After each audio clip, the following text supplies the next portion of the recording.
जय जय सीताराम। सज्जनों, श्री राम कथा प्रेमियों, पूर्व कथा प्रसंग में श्रवण किएगी। राम लक्ष्मण जी सहित विश्वामित्र जी अयोध्या से जनकपुर की यात्रा करते हैं। उस यात्रा में ताड़कावध के पश्चात विश्वामित्र जी अपनी विद्याओं को राम जी को समर्पित कर देते हैं। शिव जी का धनुष टूट जाता है। जनक जी बहुत प्रसन्न होते हैं और कहते हैं, मोहि कृत्य कृत्य किन्ह दूँ भाई। जनक जी कृतकृत्य हो जाते हैं और परशुराम जी जितने क्रोधित होकर शिव धनुष यज्ञ मंडप में आए और जब राम जी के स्वरूप को पहचान लिए, आनंदित होकर के लौट जाते हैं।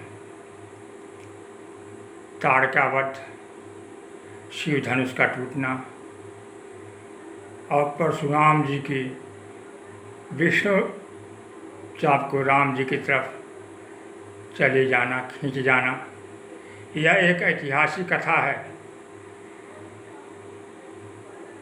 अगर इसका साथ साथ अपने अंतर जीवन से मिला करके देखा जाए, यह मनुष्य के लिए भी अति आवश्यक है।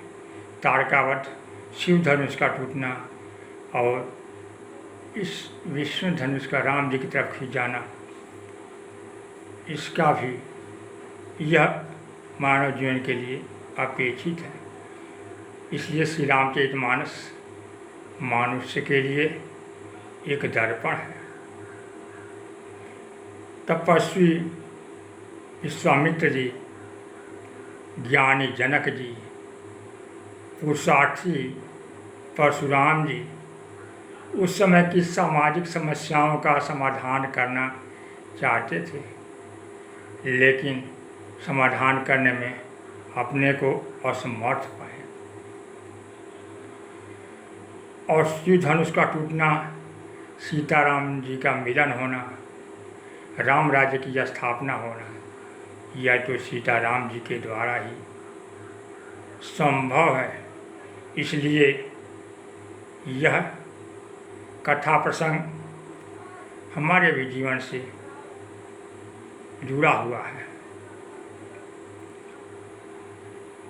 गोस्वामी तुलसीदास जी भक्ति सूत्र देते हैं,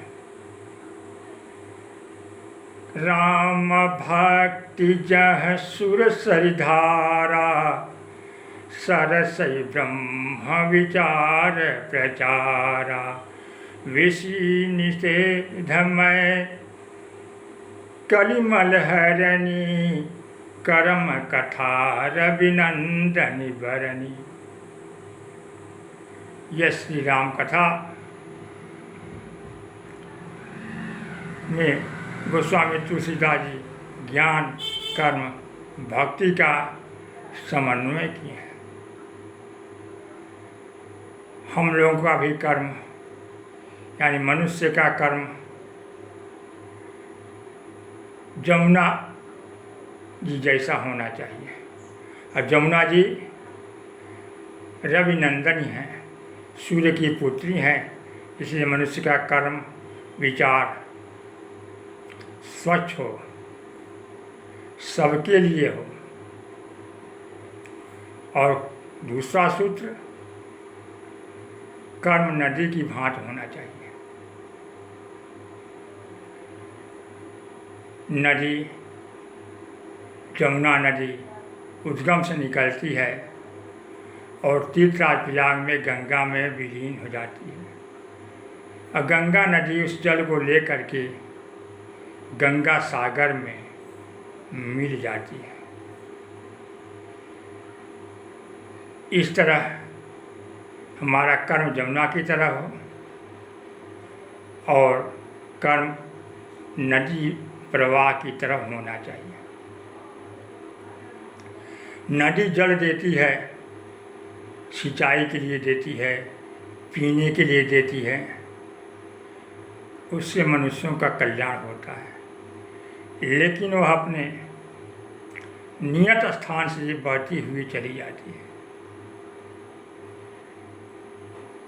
इसी तरह से हमारा कर्म होना चाहिए, लेकिन उद्देश्य भी गंगा सागर होना चाहिए। क्योंकि नदी से किसी ने कहा कि तुम्हारे जल से सबका कल्याण होता है, लेकिन तुम व्यर्थ में नदी की तरफ बहती हुई जाती हो, तुम्हें रेगिस्तान की तरफ बहते हुए जाना चाहिए। लेकिन नदी कहती है, आप मेरा जो भी उपयोग करें, मैं तटस्थ हूँ और गंगा सागर में गए मेरी पूर्णता नहीं है।